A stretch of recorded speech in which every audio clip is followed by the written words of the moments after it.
मुसलमानों का भला कर रहे हैं, आप मुसलमानों का भला कर रहे हैं। दोनों सदन में एक भी सदस्य, दोनों सदन में सिर्फ एक सदस्य गुलाम अली को छोड़ के एक भी सदस्य आपका मुसलमान नहीं है। आप मुसलमानों का भला कर रहे हैं, आप मुसलमानों का भला कर रहे हैं। पूरी सरकार में एक मंत्री आपका मुसलमान नहीं है, आप मुसलमानों का भला कर रहे हैं। दो नेता अपने घरों में आपने बैठा दिया, मुख्तार अब्बास नकवी, शाहनवाज हुसैन, दोनों की राजनीति आपने खत्म कर दी। आप मुसलमानों का भला कर रहे हैं, आप मुसलमानों का भला कर रहे हैं। 20 में मान्यवर इस भारत की सरकार ने, मोदी जी की सरकार ने शपथ पत्र दिया सुप्रीम कोर्ट में। से क्या लिखा हुआ है? 99% वक्फ की संपत्तियां डिजिटाइज हो चुकी हैं। मुख्तार अब्बास नकवी साहब आपके मंत्री थे, उनका बयान है 100% वक्फ की संपत्तियां डिजिटाइज हो चुकी हैं। तो जब आप सारी संपत्तियां डिजिटाइज कर चुके हैं, सब कुछ ऑनलाइन कर चुके हैं वामसी पोर्टल में, सारे कागजात जांच चुके हैं, तो क्या आप फसाद कराने के लिए फिर से कागज मांग रहे हैं? फसाद कराने के लिए आप फसाद कराने के लिए कागज मांग रहे हैं। आप फसाद कराने वाले हिंदू हैं, हम सौहार्द फैलाने वाले हिंदू हैं। यह बुनियादी फर्क है, यह बुनियादी फर्क है आप में। न मेरा है न तेरा है, ये हिंदुस्तान सबका है। नहीं समझी गई ये बात तो नुकसान सबका है। न तेरा है न मेरा है, ये हिंदुस्तान सबका है। नहीं समझी गई ये बात तो नुकसान सबका है। जो आकर मिल गई इसमें वो दिखलाई नहीं देती, जो नदियां मिल गई इसमें वो दिखलाई नहीं देती।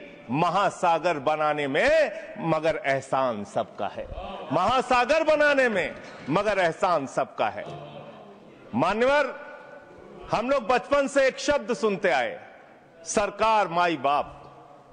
सरकार माई बाप यानी कि जो सरकार होती है वो लोगों की माई बाप होती है, मां की तरह ख्याल रखती है, पिता की तरह ख्याल रखती है। लेकिन अगर कोई सरकार अपने बच्चों को उसका गला घोटने पे उतारू हो जाए तो वो फिर सरकार निष्पक्ष सरकार नहीं है, नहीं है मान्यवर। वो सौतेली मां है, वो सौतेली मां है, उसका व्यवहार सौतेला है। और आज आप जो काम कर रहे हैं इस बिल के माध्यम से, आप बाबा साहब डॉक्टर भीमराव अंबेडकर जी के द्वारा लिखे गए संविधान की हत्या कर रहे हैं। और ये बात मैं इसलिए कह रहा हूं कि बाबा साहब डॉक्टर भीमराव अंबेडकर जी ने संविधान की धारा 26 में लिखा, धार्मिक मामलों के प्रबंधन की स्वतंत्रता, धार्मिक एवं धर्मार्थ उद्देश्यों के लिए संस्थाओं की स्थापना एवं रखरखाव करना, धर्म के मामलों में अपने स्वयं के मामलों का प्रबंधन करना, चल एवं अचल संपत्ति का स्वामित्व एवं अधिग्रहण करना तथा ऐसी संपत्ति का कानून के अनुसार प्रशासन करना। यह अधिकार आपने नहीं दिया, यह अधिकार किसी भारतीय जनता पार्टी के लोगों ने नहीं दिया। यह अधिकार बाबा साहब डॉक्टर भीमराव अंबेडकर जी के द्वारा लिखे गए भारत के संविधान ने दिया मानकर, और आप उस संवैधानिक अधिकार को छीन रहे हैं एक गैर संवैधानिक बिल लाके। क्या क्या लिखा इस कानून के अंदर आपने, किस तरीके से आपने इस संविधान की हत्या करने का काम किया। आप बड़ी बड़ी बातें कर रहे हैं, ये सरकार कह रही है कि ये कानून हम मुसलमानों के भले के लिए आ रहे हैं। जब मैं आपसे सुनता हूं तो मुझे लगता है कपिल शर्मा कॉमेडी सर्कस में बोल रहा है। आप मुसलमानों का भला कर रहे हैं, आप मुसलमानों का भला कर रहे हैं। दोनों सदन में एक भी सदस्य, दोनों सदन में सिर्फ एक सदस्य गुलाम अली को छोड़ के एक भी सदस्य आपका मुसलमान नहीं है। आप मुसलमानों का भला कर रहे हैं, आप मुसलमानों का भला कर रहे हैं। पूरी सरकार में एक मंत्री आपका मुसलमान नहीं है, आप मुसलमानों का भला कर रहे हैं। दो नेता अपने घरों में आपने बैठा दिया, मुख्तार अब्बास नकवी, शाहनवाज हुसैन, दोनों की राजनीति आपने खत्म कर दी। आप मुसलमानों का भला कर रहे हैं, आप मुसलमानों का भला कर रहे हैं, आप मुसलमानों का भला कर रहे हैं। अरे सुनना सीखो, सुनना सीखो पहले। मान्यवर, इनके इस कानून में क्या क्या लिखा हुआ है, क्या क्या कहा है इन्होंने? बिल्डिंग बैठ जाए, कृपया गुलाम अली जी बैठ जाए। धार्मिक संपत्तियों को ये बिल कब्जा करने की नापाक कोशिश है इतनी और शांति धार्मिक संपत्तियों को सदन में इतनी कब्जा करने के लिए सदन में इतनी शांति है कि आराम से आप बोलोगे तो आराम से बोल रहा हूं सर। हाँ। आप बैठे हैं तो आपको देख के वैसे ही आराम आ जाता है। आपको देख के मैं वैसे ही आराम में रहता हूं सर। आप जब है आपका संरक्षण है तो आराम से ही बोल रहा हूं। बोलिए बोलिए। मान्यवर, धार्मिक संपत्तियों को कब्जा करने की एक कोशिश है, इसलिए इस बिल पर न हिंदू को खुश होना चाहिए, न सिख को खुश होना चाहिए, न ईसाई को खुश होना चाहिए, न जैन को खुश होना चाहिए, न बौद्ध को खुश होना चाहिए, क्योंकि नंबर सबका आएगा। और आज वक्फ की संपत्तियां कब्जा करके आप अपने दोस्तों को देंगे, कल गुरुद्वारे की संपत्तियां कब्जा करके आप अपने दोस्तों को देंगे, फिर चर्चों की संपत्तियां कब्जा करके आप अपने दोस्तों को देंगे, फिर बौद्धों की संपत्तियां कब्जा करके आप अपने दोस्तों को देंगे, फिर जैनों की संपत्तियां कब्जा करके आप अपने दोस्तों को देंगे, फिर मंदिरों की जमीनें कब्जा करके आप अपने दोस्तों को देंगे।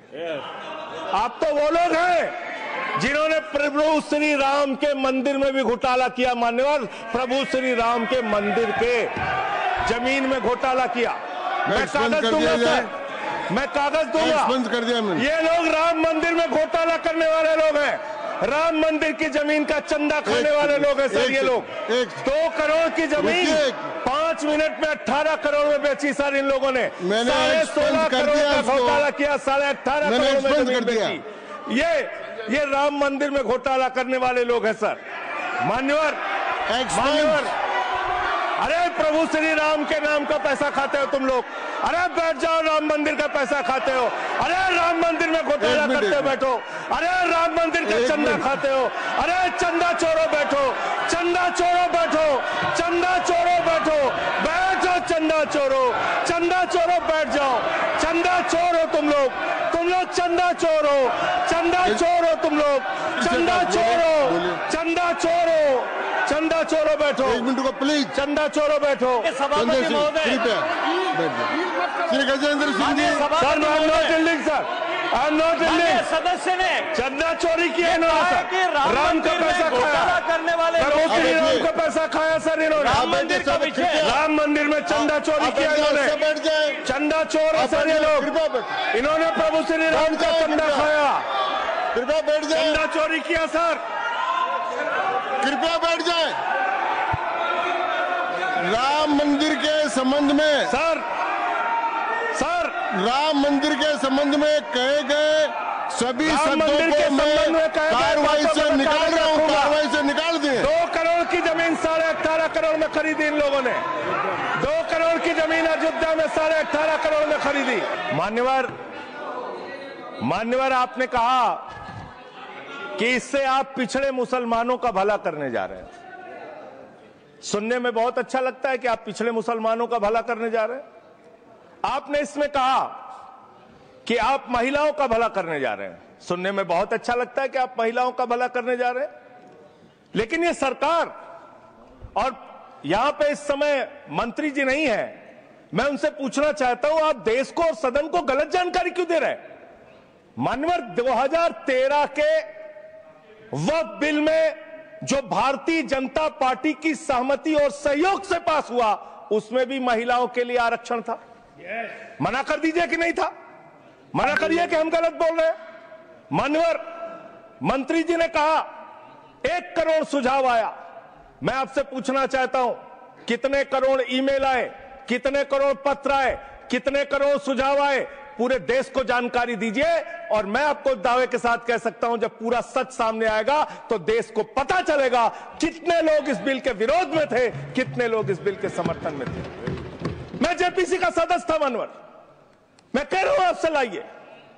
और आप पिछड़े मुसलमानों का भला करना चाहते हैं, मैं आपसे हाथ जोड़कर निवेदन करता हूं, विनती करता हूं, और हमारे जो मित्र उधर भी हैं, अगर आप मेरी बात से सहमत हैं तो समर्थन करना। समाज में छुआछूत को, बीमारी को मिटाने के लिए चलिए उठाते हैं कदम, और अगले सत्र में एक बिल लेके आइए। जितने भी हिंदुओं की कमेटियां हैं, ट्रस्ट है, बोर्ड है, उन सारे ट्रस्ट और कमेटियों में 80% आरक्षण दलित, आदिवासी और पिछड़े हिंदुओं को दीजिए। मैं समर्थन करूंगा आपका, माला पहनाऊंगा आपको। आप पिछड़ों का भला करने की बात करते हैं, आप दलितों का भला करने की बात करते हैं। आपकी मातृ संस्था आरएसएस 100 साल तक आपने एक भी दलित, पिछड़ा और आदिवासी, एक भी महिला को आज तक आरएसएस का प्रमुख नहीं बनाया। आप दलितों और पिछड़ों और आदिवासियों की आरएसएस के बारे में भला करने की बात करते कर हैं। माननीय इस बिल में क्या लिखा है? आप जो भी बातें इस विधेयक के अलावा बोलेंगे उन सब को मैं एक्सप्लेन करूंगा। ये क्या सत्य नहीं है? क्या ये सच नहीं है? सर मेरा टाइम रोका जाए। और सर बिल के बारे में बात करते हैं। माननीय मंत्री जी ने कहा आज आप इस बिल को पास कर रहे हैं, आज आपका सीना चौड़ा हो रहा है, आपको लग रहा है एक धर्म के अधिकार को आप छीन रहे हैं। नहीं, कल को आप सभी धर्मों की धार्मिक संपत्तियां छीन के आप अपने दोस्तों का देने का काम करेंगे। मैं फिर इसको दोहरा रहा हूं और फिर इसको कह रहा हूं कि आप ये करेंगे, धार्मिक संपत्तियों के कब्जा करने का काम करेंगे। और किसी गलतफहमी में मत रहिए। आपको लोकसभा के चुनाव में मात्र 36% वोट मिला है। इस देश की 64% आबादी आज भी आपके खिलाफ है, आज भी आपके खिलाफ खड़ी है। किसी गलतफहमी में मत रहिए। बड़ी बड़ी सत्ता उखड़ गई और चली गई। मान्यवर, आपने इसमें लिखा बिल के अंदर कि वक्फ कमेटी के अंदर गैर मुसलमान इसका सदस्य बन सकता है। आप क्या गुरुद्वारा कमेटी के अंदर गैर सिख को मेंबर बना सकते हैं? क्या ईसाई कमेटी के अंदर गैर ईसाई को सदस्य बना सकते हैं? क्या बौद्धों की कमेटी के अंदर गैर बौद्ध को, क्या जैनों की कमेटी के अंदर गैर जैन को आप मेंबर बना सकते हैं? और इतना ही नहीं, क्या आप हिंदुओं के ट्रस्ट में, मंदिर के ट्रस्ट में आप क्या गैर हिंदू को मेंबर बना सकते हैं? नहीं बना सकते, नहीं बना सकते। आप एक झूठ फैला रहे हैं देश भर में, देश भर में झूठ फैला रहे हैं। आप कह रहे हैं ये मैं पढ़ रहा हूं राम मंदिर का, सर, राम मंदिर ट्रस्ट। झूठ शब्द असंसिद्धि है, जो असंसिद्धि शब्द उनको निकाल दीजिए। सत्य से परे, सत्य से परे। सर ये प्रभु श्री राम के मंदिर का ट्रस्ट, मैं इसका समर्थन करता हूं। नहीं, आप सर मैं इसका समर्थन कर रहा हूं। ये सब्जेक्ट नहीं है सर, समर्थन कर रहा हूं। सुन तो लीजिए, आप कहे से नहीं सुनूंगा। डिस्ट्रिक्ट मजिस्ट्रेट प्रोसीडिंग में नहीं आएगा। सर मेरी बात तो बिल्कुल नहीं आएगा। सर मेरी बात सुन लीजिए। घनश्याम जी प्लीज, चेयरमैन साहब, district magistrate of Ayodhya will be ex officio trustee who will be a practising Hindu. If the DM is not Hindu, then additional district magistrate will be an ex officio member of the trust. हम इसका समर्थन करते हैं sir. Hindu धर्म के trust में हिंदू को member होना चाहिए, आपने लिखा, हम इसका समर्थन करते हैं। लेकिन आप दूसरे धर्मों के ऊपर कह रहे हैं। कल को आप गुरुद्वारा कमेटियों में कहेंगे सिख नहीं, दूसरे धर्म के लोग इसमें आएंगे। कल को आप जैन कमेटियों में घुसड़ेंगे, बौद्धों की कमेटियों में घुसड़ेंगे। ये बात गलत है, ये पूरी तरीके से गलत है। और आज पूरे देश को आप बताइए, मान्यवर, पूरे देश को आप बताइए, 2009 में आपने अपना घोषणा पत्र जारी किया था, मैनिफेस्टो। ये मैनिफेस्टो आपका लेके आया हूं, ये तो आपका डॉक्यूमेंट है, मेरे घर नहीं बना। इस मैनिफेस्टो में लिखा है इन्होंने कि 2009 के मैनिफेस्टो में लिखा है कि वक्फ की जमीनों पर जो अवैध कब्जे हुए हैं, के.आर. रहमान की कमेटी की रिपोर्ट के हिसाब से हम मुस्लिम धर्म गुरुओं के साथ बातचीत करके उसको खाली कराने का काम करेंगे। कितना दोहरा चरित्र है आपका। आपने कहा वक्फ की जमीनों को खाली कराने का काम करेंगे जिसपे कोई और कब्जा कर रखा है। मान्यवर, एक और बात, सुप्रीम कोर्ट के अंदर आप कह रहे हो कागज चाहिए, कागज चाहिए। मंत्री जी ने कहा कागज चाहिए।